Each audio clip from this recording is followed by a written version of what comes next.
आणि कामगार संघटना आणि सामान्य माणसाचं जे एक माणूस नावाचं एकक आहे त्याला रिस्पेक्ट राहिला नाही, ही सगळ्यात महत्वाची शोकांतिका घडून आली. त्यामुळे हे सगळं झालं.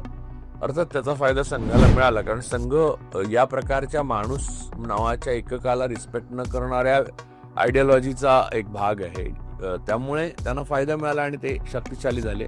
2014 पासून 2025 पर्यंत त्यांचा प्रवास हा सत्तेमध्ये असल्याचा प्रवास आहे. आता त्यांचं नवीन दिल्लीमधलं 7 स्टार ऑफिसही ओपनिंग तेव्हाच होईल. आणि ज्या संघाची नागपूरमध्ये अतिशय साधेपणाने स्थापना झाली होती, त्या संघाचं एवढं मोठं ऑफिस जे काँग्रेसलाही जमलेलं नाही आत्तापर्यंत, ते ऑफिस तिथे होईल. पण हा स्वतःमध्येच एक करुण पॅराडॉक्स आहे, अंतर्विरोध आहे की म्हणजे देवाच्या आळंदीला निघालो होतो आणि चोराच्या आळंदीला पोहोचलो असं म्हणता येईल. पण ॲक्च्युली चोराच्या आळंदीला निघालो होतो, पण सांगत होतो देवाच्या आळंदीला निघालो आणि चोराच्या आळंदीला पोहोचलो, असं ॲक्च्युली त्याचं फोड आहे.